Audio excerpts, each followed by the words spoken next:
여기에 문장을 읽으시면 오해가 됩니다. 여자들은 잠잠하라? 이렇게 질문형으로 의문형으로 물어주셔야 됩니다. 자, 기도드리겠습니다. 하나님 감사합니다. 가을이 깊어지고 있습니다. 계실의 계절이기도 하고 또 한 해를 정리하는 시점이기도 합니다.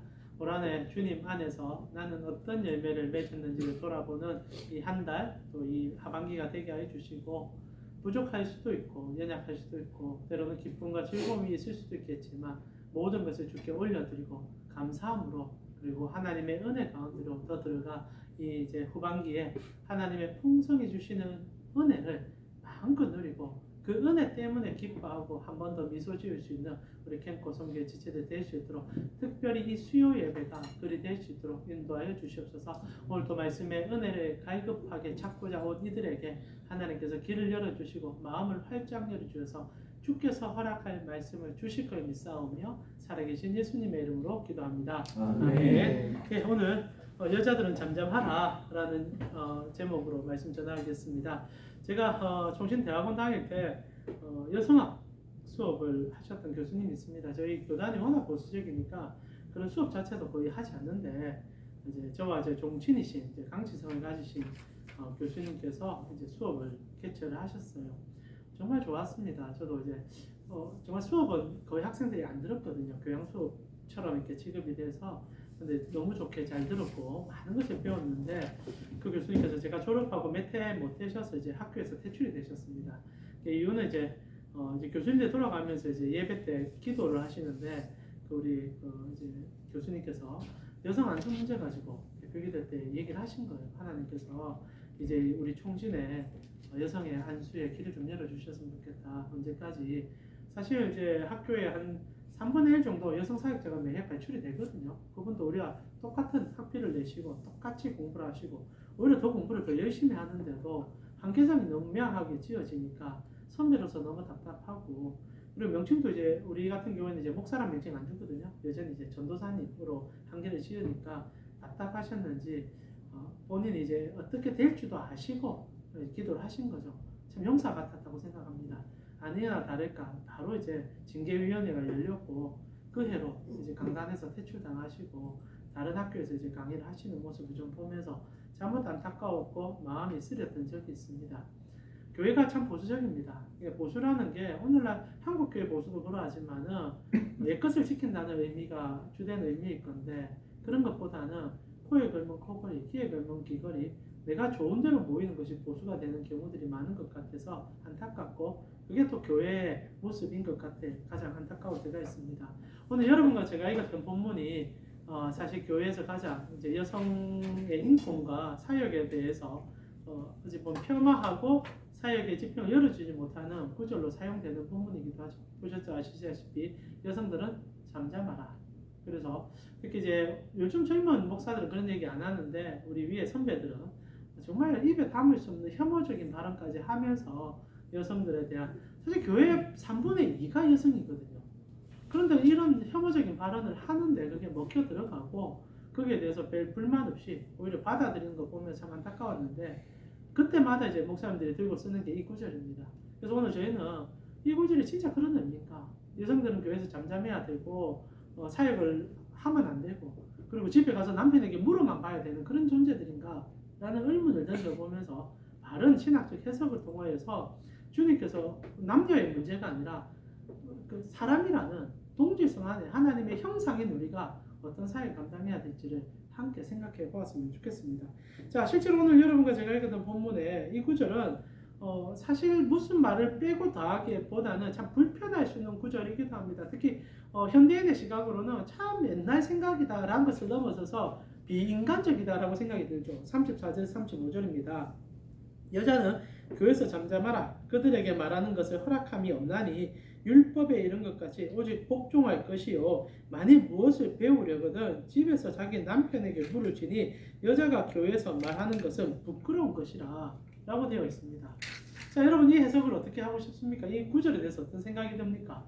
그럼 이제 여성들은 교회에서 사역을 안 해야 됩니까? 여성들은 교회에서 어떤 발언도 하지 말고 주방 봉사만 하다가 집에 가야 됩니까? 바울이 말하는 논지만 따져보면 좀 그런 느낌이 있을 수 있습니다. 그러면 먼저 저희가 1차적으로 바울이 감히 획일적으로 여성 사역에 대해서 불편함을 느끼고 있었느냐라고 질문하면 이제 그게 아닌 게 문제가 됩니다. 바울이 오늘 한정된 한 부분에서 이런 얘기를 하고 있지만 우리는 이 한 구절 가지고 모든 걸 해석할 필요는 없고 그리고 이것도 좀 바로 해석할 필요가 있다는 거죠. 바울이 어떤 입장으로 성경 전체에서 사역의 얘기를 특히 여성들과 함께하는 사역에 대해서 어떤 얘기를 하는지를 조금 볼 필요가 있다는 겁니다. 그런 과정 속에서 중요한 한 구절을 여러분에게 제가 좀 전달해 드리는데 여러분 주보를 보시면 로마서 16장에 함께 동역해 준 사람들에 대한 고마움을 표현하는 구절이 있습니다. 아시다시피 바울은 로마를 간 적이 없었어요. 이때까지.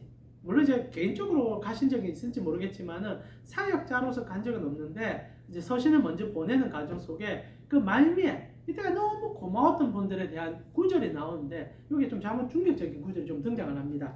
자, 로마서 16장 7절인데요. 여러분 주보가 있으니까 같이 한번 읽어보았으면 좋겠습니다. 같이 읽겠습니다. 내 친척이요 나와 함께 갇혔던 안드로니고와 유니아에게 문하노라. 그들은 사도들에게 존중이 여겨지고 또한 나보다 먼저 그리스도 안에 있는 자라라고 되어 있습니다. 자, 이제 사도들에게 존중이 여겨지는 부부가 나옵니다. 부부인지 아닌지는 잘 모르겠는데 남녀가 나옵니다. 부부인 것 같아요. 근데 이제 안드로니고와 유니아가 등장을 합니다. 근데 이들은 바울의 친척이고요. 바울과 함께 옥살이를 같이 했다 신앙의 절개를 지켰던 인물이기도 합니다. 근데 중요한 거는요. 안드로니고는 남성형 명사를 쓰고 있고 유니아는 여성형 명사를 쓰고 있기 때문에 남녀라는 것은 성경적으로 구분이 되는 거죠. 근데 문제가 뭐냐? 이들이 사도들에게 존중이 여김을 받았다라는 구절이 사실 신학계에서 굉장히 논쟁거리입니다. 자, 우리말 번역에는 사도들에게 존중을 받았다, 칭찬받았다라고 되어 있습니다. 근데 제가 밑에 현대인 성경의 번역을 좀 가져왔습니다. 제가 한번 읽어드릴 테니까 말이 완전 다른 것을 한번 느껴보셨으면 좋겠어요. 나의 친척이며 나와 함께 감옥에 갇혔던 안드로니고와 유니아에게 문안해 주십시오. 그들은 사도들 가운데서도 뛰어난 사람들이며 나보다 먼저 그리스도인이 된 사람입니다 라고 되어 있습니다. 자, 앞에 우리 개역 개정 성경은 사도들에게 칭찬받는 사람처럼 묘사가 되어 있습니다. 근데 현대인의 성경에는 그들이 사도라고 지칭이 되어 있다는 거죠. 자, 이제 문제가 좀 생깁니다. 이 번역이 너무 달라진 거죠. 여러분이 아시다시피 사도는 12명으로 끝났을 거라고 생각합니다. 12사도가 전부죠. 근데 성경에서 지금 또 다른 사도가 등장하는 것도 문제가 되는데 여기서 조금 더 나아가서서 이제 물론 이제 남성과 여성이 같이 명칭은 되지만은 특히 이제 유니아라 부르는 이 여성에 대해서도 사도라는 명칭을 어느 성경에서 주고 있다는 거죠. 현대인의 성경이든 뭐든 간에. 자, 그러면 이게 좀 문제가 되죠. 여러분 영어 성경도 나와 있는데 NIV 성경입니다. 우리가 좋아하는 NIV 성경에도 이게 사실 사도들이라고 표현하거든요. 이제 보면 이제 중간에 데이아 아웃스탠딩 어몽 더 아포스토로스 되어 있습니다. 그러니까 사도들 사이에서 굉장히 이제 귀함을 받는 그들이라 되어 있는 거죠. 그러니까 사도들 어몽입니다. 그들 안에 있는 인물이라는 거죠. 자, 그럼 질문이 시작되는 거죠. 이거 굉장히 중요한 질문이거든요. 왜 이런 번역을 하게 되느냐? 이게 이제 고대 헬라를 번역하면서 이제 전치사 해석에 대한 문제입니다. 그러니까 이제 사도라고 표현되어 있는 아포스토로 앞에 전치사 영어로 표현하면 in이 붙어 있어요. 그리고 이제 헬라어로 표현하면 n이라고 이제 붙게 되는데 우리가 아는 그 단어입니다. 이제 속에라든지 어몽 그 사이에라는 뜻이 될 수가 있거든요. 그러니까 이게 해석이 난감해집니다. 고대 헬라 같은 경우 지금 같은 문법으로 해석하기가 쉽지는 않지만은 중요한 건 사도들 사이에 있는 인물인 것은 분명하다는 거예요. 그러니까 이제 번역본마다 이제 만약 신학적 입장 속에서 12명의 사도밖에 없다라고 지칭한다면 이는 개역 개정 성경처럼 번역할 수밖에 없습니다. 그들은 사도들에게 칭찬받는 인물이 되는 거죠. 근데 원전 그대로 해석하게 되면은 이제 현대인의 성경이 나오게 되는 겁니다. 그들은 사도 속에 있는 사람이 되어버리는 거죠. 자, 어떤 번역이 맞느냐? 고대 이제 문맥에 따른 해석의 차이이기 때문에 무엇이라고 말하기는 힘들고요. 일부 이제 개혁적인 입장을 가진 사람들은 봐라, 사도가 많다. 이거 봐라, 여성도 사도로 지칭받았다라고 주장하는 인물도 적지 않아 있습니다. 그러나 저는 거기까지 가고 싶지는 않습니다. 12명의 사도 외에 또 다른 사도권을 인정하는 것은 신학적으로 굉장히 어려움과 문제점이 생기기 때문에 그리스도께서 지칭하여 부르신 외의 분들을 사도라 지칭하기 쉽지 않을 것 같습니다. 물론 이제 사도라는 말 자체가 보냄을 받은 자라고 표현한다면 누구나 쓸 수 있는 말처럼 들릴 수 있겠지만 다르잖아요. 성경에서 사도라는 표현은 예수님께서 특별히 부르신 자들, 거기다 이제 권해로 바울까지를 포함한다면 12명으로 끝난단 말입니다. 그렇다면 이 유니아라는 여성 같은 경우에 사실 굉장히 강조하면서 사도들인 듯 아니면 사도들 사이에 있던 그 사역의 중요성을 드러낸다는 거죠. 자, 바울이 하고 싶은 얘기는 뭐냐? 그러니까 이제 부부든 뭐든 간에 이 유니아라는 여성께서 사도들이 사역했던 그 사역과 동등한 사역을 했다는 것은 사실인 겁니다. 그러니까 사도라는 말을 하기 이전에 그러니까 혹자들은 바울이 감옥에 갔을 때 같이 옥에 들어갈 정도고 그리고 사도들이 사실 여러분 중요한 사실 하나를 얘기해드리면 당시에 교회들마다 목사가 없었습니다. 그리고 사도들이 돌아다니에게는 그들이 몸이 한계가 있지 않습니까? 그러니까 교회들마다 지도자가 있는 가정도 있고 장로들도 있을 수 있지만 평신도 중심으로 사역을 했다 생각할 때 사도의 권한을 위임받아서 사역했던 사람들도 분명히 있었을 것이고 그 중에 유니아라는 여성도 있었다는 겁니다. 자, 바울이 이 여인에 대하여 좀 너무나 거침없이 얘기하는 거예요. 나의 친척인데도 나보다 먼저 예수 믿었고 내가 감옥 갈 때도 같이 갔고 그리고 사도의 준하는 아니면 사도와 같은 역할을 했던 여성이다. 자, 무슨 말입니까? 여성이 교회 안에서 사역을 하면 사도와 같은 역량으로 사역을 했다는 거죠. 자, 바울 고린도 우리 14장에 전서 14장에 여성은 잠잠하라 얘기했는데 지금 바울이 로마서에서는 여성이 사역하는 것을 친송하고 사도와 같은 권한을 가지고 사역했음에 대해서 굉장히 기뻐하면서 드러내고 헌신과 노력에서 박수를 쳐준다는 거예요. 여러분 사도행전만 보더라도 여성 사역자들이 얼마나 많이 나온지 모릅니다. 특히 이제 브리스길라와 아굴라 부부. 맨 처음에 여러분 사도행전 보면 아굴라 브리스길라 되어 있어요. 근데 그게 바뀝니다. 이유는 뭐냐? 여성 사역자가 부인이 더 교회의 주도적인 역할을 하니까 바울 이제 사도행전 썼던 누가가 이름을 먼저 쓴 거예요. 여성 사역자가 주도적으로 교회의 지도자 역할을 했다는 겁니다. 특히 오늘 여러분과 읽었던 바울의 얘기도 살펴보더라도 이게 모순적인 게 34절에 율법에 이런 것 같이 복종하라는 얘기를 하잖아요. 자, 물론 이 율법의 얘기는 이제 아담과 하와에 대한 얘기일 수도 있겠지만은 율법이 가면 여성 사역에 대해서 잠잠하는가? 그건 또 아니거든요. 제가 우리 교인들하고 요즘 레이기를 강의하고 있습니다. 아, 레이기가 너무 가슴 뛰어요. 다음에 여러분과 레이기를 한번 왜? 아니요, 진짜 이게 제가 그래서 이번에 우리 성도들에게 이렇게 얘기했어요. 다른 관점과 바른 관점을 얘기해주고 싶다. 레이기가 어려운 게 아니라 오히려 가슴을 뛰게 만드는 책들이거든요. 실제로 레이기를 보게 되면 여러분 보통 이제 제사를 드리면 남성 중심으로 쓰여진 것처럼 느껴집니다. 그라는 표현이 계속 나오기 때문에. 근데 그렇지 않거든요. 제사는 여성이든 남성이든 상관없이 누구나 드릴 수 있었습니다. 그리고 성경 안에서도 성전 안에서 사역하는 여성들도 되게 많습니다. 물론 이제 사역의 범위가 이제 제사장은 이제 남성이 되었지만은 레위인을 포함하여 여성인들이 성전 안에서 마음껏 사역하는 풍토가 형성이 되어 있었어요. 아시다시피 저기 사사기 같은 경우에 여성 사사 두보라가 등장하지 않습니까? 근데 언제 여성 사역이 한풀 꺾였느냐? 이게 이제 기도원 때부터거든요. 그건 한번 여러분과 얘기해드린 적이 있습니다. 사사기를 딱 살펴보면요, 기도원이라는 가장 중립적인 것 같아 보이지만 가장 적그리스도에 가까운 인물, 우리가 가장 많이 속을 수 있는 부분에서 가장 하나님의 뜻을 어겼던 인물. 그래서 기도원이 마지막에 앨범 만들어서 자신을 우상화시키거든요. 그러면서 은근히 말합니다. 나 우상화 만들지 마. 가장 못된 놈이에요. 아예 노골적으로 대놓으면 사람들이 안 속습니다. 근데 이단들이 우리를 어떻게 속입니까? 이거인 듯 아닌 듯 하지. 기도원이 딱 그런 인물이거든요. 그래서 사사기 딱 보면 기도원을 기점으로 여성의 인권과 사역이 모든 것이 망가지기 시작해요.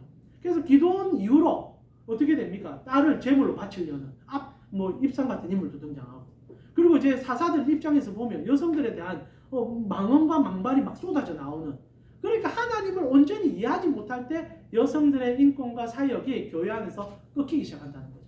실제로 바울도 그런 관점에서 여성들의 사역을 굉장히 칭송합니다. 자, 그럼 제가 좀 많이 길어지니까 여러분 벌써 잠이 옵니다. 지금 국정감사 기간에 이것까지 들어야 되나 이런 생각이 들 수 있을 건데 빨리 마치겠습니다, 여러분. 예, 그렇습니다. 예. 그래서 예, 중요한 것은 바울이 그런 관점에서 얘기를 하지 않았다는 것을 이해해 주셨으면 좋겠어요. 혹시나 교회 안에 어떤 목사님, 나이 드신 연배 있는 목사들이 여성들은 잠잠하라 이런 얘기하면 웃기고 있네 속으로 생각해 주시면 됩니다. 입으로 내지 마시고 분장밖에 안 되니까. 자, 바울이가 오늘 여성 사역에 대해서 이 논지를 꺼내온 이유가 뭡니까? 자, 처음에 어떻게 시작합니까? 여러분 첫 구절 한번 봐야 되는데 여러분과 봤던 그 구절에 보면 32절에 이렇게 시작하죠. 예언하는 자들의 영은 예언하는 자들에게 제재를 받는다. 그리고 33절에 하나님은 무질서의 하나님이 아니고 오직 화평의 하나님이시니라. 모든 성도가 교회에서 함과 같이. 구절을 너무 잘못 잘랐어요. 여기서 끊어보니까 33절과 34절이 구분되는 느낌인데 말은 구분이 안 돼요. 연결돼서 실제로 34절과 34절은 연결돼야 합니다. 여러분 이 구절 나눈 게 1600년도에 나눠지거든요. 장은 1300년도에 생겼고 1600년도에 절이 나눠집니다. 근데 절을 엉망진창으로 나눴어요. 그래서 학자들은 신학자들 가운데 이 절 나눈 사람 분명히 술 먹고 차 타고 마차 타고 가다 지 맘대로 나눴다. 마차 타다 들근거릴 때 그때 막 나눴다. 이렇게까지 얘기할 정도로 이게 안 맞거든요. 실제로 32절에서 34절은 통으로 한 절로 보는 게 맞습니다. 그러니까 여성들은 잠잠하라라고 얘기하는 게 교회 안에서 여성 사역을 억압하려고 하는 게 아니라 방언과 예언을 무분별하게 했던 여성들에 대한 충고예요. 여러분 고린도서는요. 고린도 교회를 위한 1차적인 서신입니다. 그리고 여러 번 말씀드리지만 고린도 교인들이 질문을 했고 Q&A라고 얘기를 몇 번이나 해드렸습니다. 그래서 고린도 교인들 가운데 질문을 한 거예요. 우리 지금 문제가 생겼다. 교회 안에 많은 여성들이 집단으로 모여서 예언이 시작됐다. 방언이 시작됐다. 근데 이게 오늘날 또 이해가 되는 게 기도원 한번 올라가서 요즘 기도원 문화가 많이 죽었지만 기도원에 가면 3분의 2 이상이 80%가 여성들이에요. 그리고 은사는 남성보다 여성들이 더 많이 받습니다. 센스티브하기 때문이라고 저는 생각해요. 그래서 사실 로마 카톨릭 그 사제들 가운데 저는 그 말을 믿지는 않는데 왜 여성이 더 영적으로 민감한가? 영혼을 잉태하기 때문이다라고 얘기하더라고요. 실제로 그 말이 너무 억작 같긴 하지만은 남성과 여성의 진짜 다른 점 중에 하나는요. 임신이라는 과정을 여성들이 경험하면서 실제로는 육체를 잉태하는 이 과정 속에 영혼을 가슴에 품는 사람들이죠. 이 로마 카톨릭 표현입니다. 저희 표현이 아닙니다. 또 오늘 가니까 강동희 목사가 영혼을 품더라. 저는 이단 치료하다가지고 교단에서 잘려요. 다시 한번 말하면 로마 카톨릭의 신부들이 하는 얘기인데 그런데 그런 것을 염두하지 않더라도 굉장히 여성들이 영적으로 민감한 분들이거든요. 그러다 보니까 교회 안에서도 여성들이 영적으로 굉장히 민감한 일들이 많습니다. 그런데 이제 고린도 교회 안에 그 일들이 터진 거예요. 여성들이. 그래서 여러분 이제 예언과 방언 얘기할 때 그 전에 여성들에 대한 얘기들을 한 번 더 할 때 머리 얘기하잖아요. 머리 뭐 쓰지 마라. 아니, 머리에 여자들 꼭 써야 된다. 이게 왜 그런 줄 아시죠? 다시 한번 말하지만 방언하고 예언할 때 미친 짓을 하거든요. 사람들이. 이게 제 말이 아니라 바울의 얘기입니다. 자, 여러분 우리 9절은 넘는데 바울이 예언과 방언을 얘기할 때 어떤 얘기를 하는지 한번 제가 찾아드릴게요. 23절입니다. 고린도전서 14장 23절에 보면은 바울이 예언과 방언을 얘기하면서 왜 우리가 방언을 교회 안에서 조심해야 되고 예언을 조심해야 되는 줄 아느냐라고 하면서 얘기해요. 그러므로 23절입니다. 그러므로 온 교회가 함께 모여 다 방언으로 말하면 알지 못하는 자들이나 믿지 않은 자들이 들어와서 너희를 미쳤다 하지 않겠느냐. 미쳤다 하지 않겠느냐. 이거 사실상 여러분 믿지 않는 사람이 기도원 찾아갔다가 다들 방언하고 막 뒹굴고 막 이러고 있으면 무슨 생각 듭니까? 미치지 않느냐라는 생각이 든다는 거죠. 그러니까 우리 안에 형성되어서 영적인 은혜를 경험하는 것까지는 제가 뭐라고 할 수 없지만 바울이 지금 제3자가 우리를 찾아왔을 때 교회가 아까 우리 예배 시작하기 전에도 회장님이 얘기했지만 우리가 이제 지금 혹시나 잃어버린 영혼이나 캠프 안에 있지만 교회 생활 제대로 하지 못한 분들이 있으면 데려와서 함께 예배드리면 참 좋지 않습니까? 그러나 전혀 모르는 불신자를 데리고 왔는데 제가 은사에 좀 치중한 저도 이제 은사를 많이 받은 목사 중에 하나입니다. 제가 제 은사를 막 드러냅니다. 여러분 오늘 주여 삼창 하십시다. 주여! 캠프 지금 다 올라옵니다. 지금 미친놈들이 올라옵니다. 그리고 하면서 제가 방언하면서 막 뒹굴뒹굴 하다가 누가 딱 들어와서 막 지금 만지십니까? 제가 예언을 시작합니다. 어디 저주받을 입을 이러면서 이래 됐다. 벌써 눈이 동그라지죠. 미친 짓입니다. 미친 짓입니다. 바울이 그 얘기를 하는 거예요. 근데 이게 교회 이제 특히 고린도 안에서 여성들이 이 일이 많이 일어났던 거예요. 같이 집단을 형성하면서 머리를 풀어 적히고 같이 뒹굴면서 방언을 막 시작하니까 남성이 놀란 거예요. 그리고 당시의 사회적 통념에도 그게 너무 이상할 뿐 아니라 실제로 그런 현상들이 어디서 보이냐면 로마 신전에서 많이 나타났거든요. 보통 이제 이방 신전에서는 아까도 우리 그 약품이 마약이나 이런 얘기하는데 이방신전에서 마약이 통용됐습니다.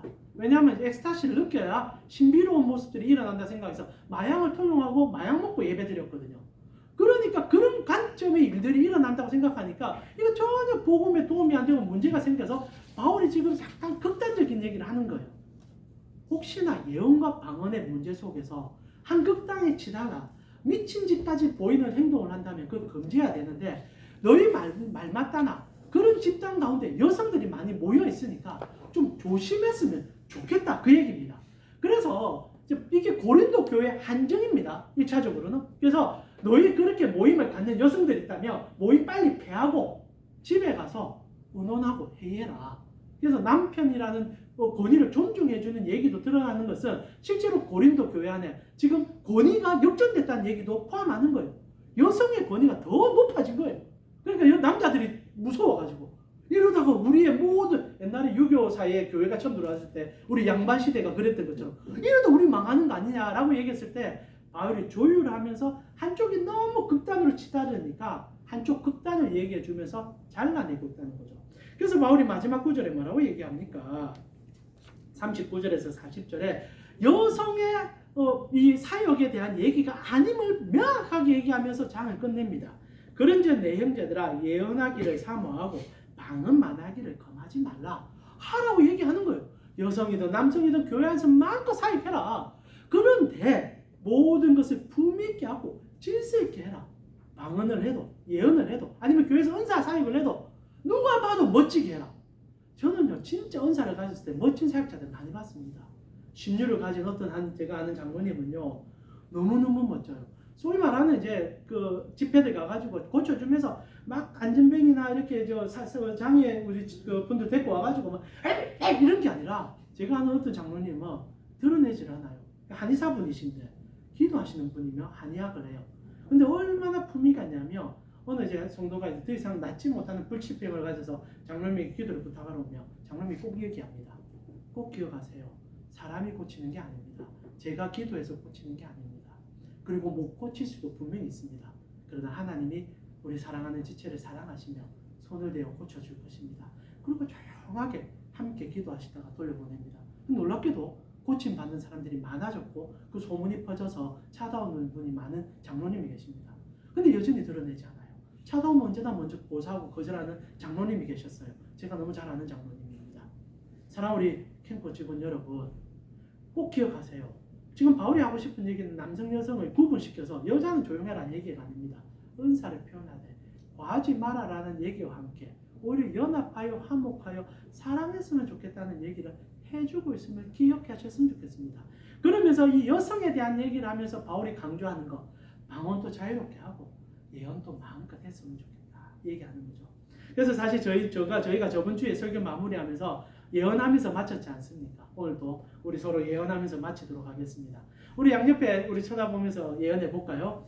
당신은 영원히 하나님께서 사랑하실 겁니다. 우리 한번 인사합시다. 우리 옆에 서로 여러분 이게 무슨 예언이 나왔는데 제가 예언했잖아요. 하나님 영원히 사랑할 겁니다. 예언하면서 우리 같이 옆에 한번 축복했으면 좋겠습니다. 하나님은 영원히 사랑하실 것입니다. 형제자매를 사랑하실 겁니다. 자 이렇게 하나님 안에서 기쁨으로 사역하시고 풍성함을 누려가신다면 교회 왜곡된 시선들도 좀 고쳐 나아가시는 여러분이 되지 않을까 싶기도 합니다. 자 우리 함께 기도하면서 나아갔으면 좋겠습니다. 때로는 2000년 전의 기록이고 4000년 전 기록이다 보니까 우리가 오해를 많이 하는 것 같아요. 그래서 문자 그대로만 해석해서 사실 전문문만 따져도 지금 그 얘기가 아닌데 벌써 교회 안에서 내가 필요한 구절이니까 입에 이제 치사선택한 거죠. 그러면서 여성 사역에 대한 그리고 여성들에 대해서 권위의식으로 눌리는 일들이 생깁니다. 그리스도께서 우시는 일이고 그리스도께서 마음 아파하시는 일이죠. 여러분은 그러지 않으실 거라고 알고 있습니다. 그러나 혹시나 교회 안에 그런 모습이 있다면 여러분이 먼저 고쳐가셨으면 좋겠고 나아가 하나님께서는 우리 모두 함께 일하시는 분임을 깨달아 우리 사회 속에서 여성으로 표현되지만 약자들 그리고 어려운 자들 안에 여러분이 들어가 그들에게 사랑과 예언을 해줄 수 있는 그런 우리 캠코 선교의 지체들이 됐으면 좋겠습니다. 이 시간 하나님 더불어 함께 사랑의 공동체로서 서로를 섬겨가는 우리의 모습 서로를 사랑하는 우리의 공동체 되게 하여 주시옵소서. 거기에 내가 쓰임받게 하여 주시옵소서. 우리 함께 기도하면서 오늘 마무리했으면 좋겠습니다. 함께 기도드리겠습니다. 하나님 감사합니다. 오늘도 우리 사랑하는 캠프 성도의 지체들과 함께 여성에 대한 얘기들을 좀 나누었습니다. 오해하기 딱 좋은 구절이지만 저는 문맥 속에서 바울의 답답함과 그 교회에 대한 지침을 우리가 함께 읽어내었고, 이것은 그런 얘기가 아닌 것이고 오히려 하나님께서 우리 가운데 풍성한 은사로 사역함이 무엇인지를 가르쳐주는 구여절인 것을 보았습니다. 이제 우리 사랑하는 캠프 성도의 지체들이 각자 아버지 정말 사무실로 돌아갔을 때 마음껏 예언했으면 좋겠습니다. 영원한 축복을 빌어줬으면 좋겠고, 하나님이 우리와 함께 하심을 말하는 자들이 되었으면 좋겠고, 특별히 완벽한 예언인 성경을 풀어서 말할 수 있는 우리 지체들이 되었으면 좋겠습니다. 하나님, 우리 캠프 성도의 지체들에게 하나님의 은혜를 다하여 주시고, 하나님 때문에 가슴 뚫리는 자들이 되게 하여 주시고, 그래서 품위 있고 아름다운 모습으로 주의 일들을 드러내는 귀한 주님의 사역자들이 될 수 있도록 인도하여 주옵소서. 주님 감사합니다. 바울의 마지막 말이 참 가슴을 뛰게 합니다. 우리는 품위 있는 자들입니다. 교회 다니기 때문에 요즘은 사람들이 손가락질 참 많이 하죠. 너희는 너무 모습이 이상하다. 너희는 참 이상한 행동을 많이 한다. 그러나 성경 속에서 우리가 만나게 되는 성도들과 예수님의 삶은 품위가 있었고 아름다웠고 모두의 존경을 받았으며 가장 낮은 곳에서 우는 자들과 함께 했음을 봅니다. 그렇다면 지금 우리의 교회와 성경이 말하는 교회가 일치하지 않는 것도 우리가 봐야 되지 않겠습니까? 오늘 그 한 부분을 나눴습니다. 교회가 어느 순간부터 너무 폭력적으로 돼서 여성들에 대하여 함부로 말할 뿐 아니라 하나님의 사역에 대해서도 정말 말도 안 되는 여러 가지 일들이 일어나는 이 시점에 우리가 주님의 말씀이 무엇을 말하고 있는지 바로 해석했으니, 돌아간 우리 사랑하는 캠프 성도의 지체들은 진짜 예수님을 사랑하고 진짜 교회를 근무하고 성경이 말하는 말을 삶으로 드러내므로 정말로 고상하고 품위 있고 그리고 정말 하나님 앞에 상식적으로 일어설 수 있는 우리 성도들 될 수 있도록 인도하여 주시옵소서. 지금은 우리 주 예수 그리스도의 은혜와 하나님 우리 아버지의 무한하신 사랑과 성령님의 감화, 감동, 교통케 하심이 우리를 너무나 사랑하는 성삼위 하나님의 사랑을 깨닫고 그 사랑으로 이웃을 마음껏 축복하길 원하는 그 예언을 쏟아내는 캠프 성교의 지체들 머리 위에 지금부터 영원토록 함께 있을지어다. 아멘. 하나님의 은혜로 풍성한 잘 되기를 기도합니다. 그 성경 공부 커리큘럼